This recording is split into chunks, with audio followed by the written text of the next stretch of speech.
Hey, Live Leak, John 1054. I'm going to talk some history today. Those of you who are into that, stick around, you might enjoy it. Those of you who are not into history, run while you've got the chance. Yesterday, during Hayden Hewitt's podcast in the chat section, Anglo-Saxon warlord contacted me and said that he had some stuff I might be interested in.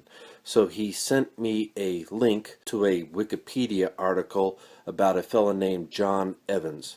And he sent a follow-up link to a sort of preview to a documentary that was going to be done connected to John Evans.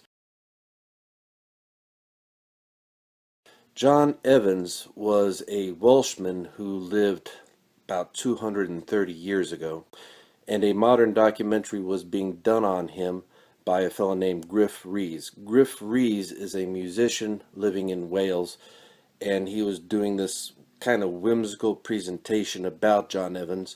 John Evans had this theory that the Sioux Indians up on the high plains in North America were actually Welshmen.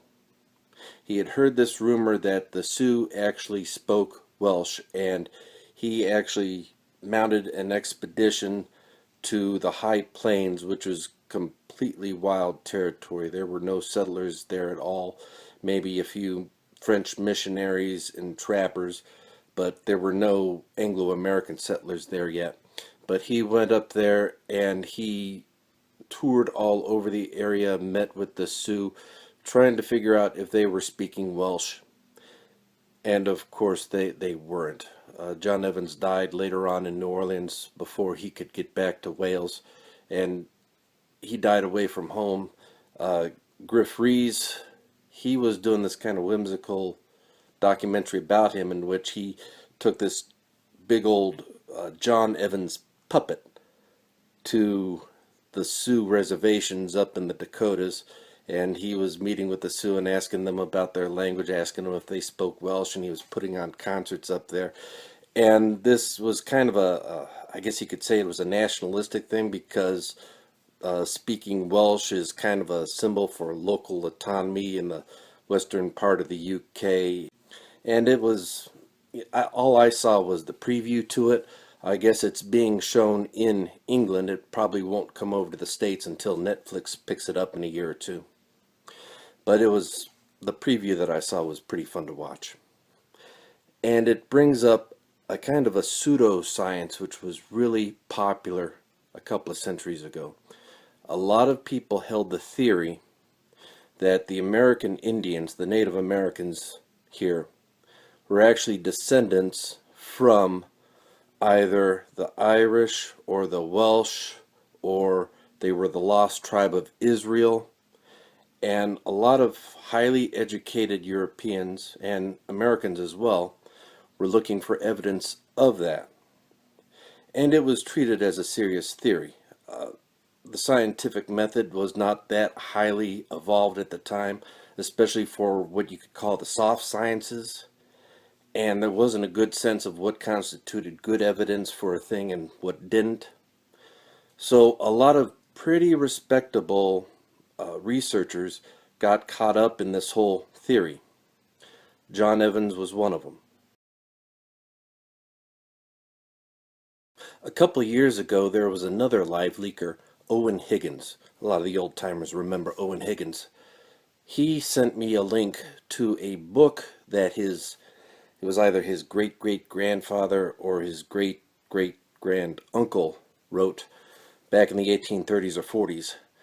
It was a treatise about how the world religions all had elements in common that established the common descent of mankind. And this person, the writer's name was Godfrey Higgins. Like I said, it was an ancestor of Owen Higgins.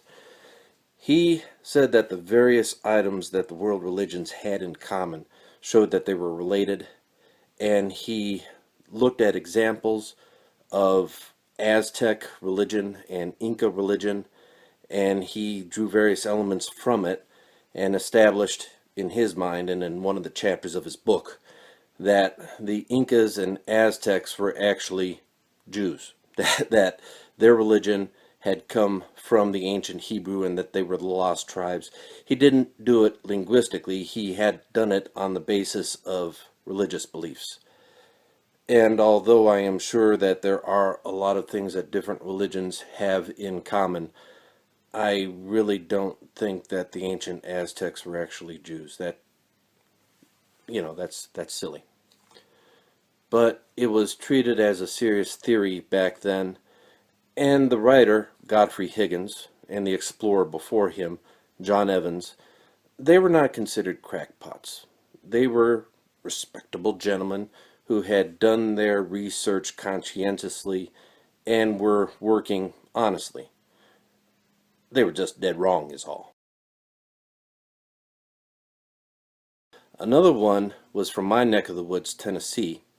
The fellow's name was John Hayward. He started out as an official in North Carolina, and he had to leave that state because of a financial scandal that took place that involved him. He wasn't directly involved in the scandal, but he was a lawyer and he defended some of the state officials who were part of that scandal, and he pretty much got run out before he could get lynched because of it. He came to Tennessee, eventually became, I believe, the Attorney General of Tennessee, and he is called the father of Tennessee history because he wrote several volumes of history of early Tennessee from prehistoric times up until the modern day of 1810. If you wanted to imagine John Hayward, you'd think about the character, the old Charles Dickens character, Pickwick. Okay, he was a big, portly, kind of goofy guy, but he was very energetic, and he had a very inquisitive mind, but somehow he always kind of missed the mark intellectually, and that's what his histories were. A big chunk of his history of Tennessee was dedicated to the theory that the Cherokee Indians were actually the lost tribe of Israel. And he wrote chapter and chapter and chapter comparing the language of the Cherokee to Hebrew, and he was convinced that the two languages were so similar that the Cherokee had to be Jewish. And it was popular back then to go digging into the Indian mounds, and he had found all sorts of artifacts in the Indian mounds that he also claimed was evidence that the Cherokee were actually Jewish. And it was a case, as with Evans, that he was looking for evidence, and he saw everything that seemed to support his theory, and he was simply oblivious to the majority of the evidence that said that his theory was completely irrelevant, and he ran with it, and a lot of people really believed this stuff. It was considered a serious theory.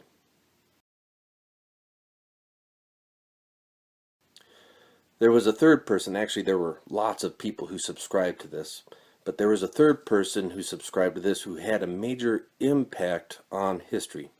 There was some fellow up in Palmyra, New York, this is during the 1830s, I believe, and he had heard this theory about the Indians really being the lost tribe of Israel, and he was a bit of a con artist. And he dug a hole out in the woods, and he claimed that this angel had directed him to dig this hole, and he found ancient tablets down there, and he got out these stones that magically allowed him to interpret what was on the tablets, and he said that it was a record of ancient Jews who had voyaged to North America back around 500 BC or something like that, and he built up this whole mythology around it.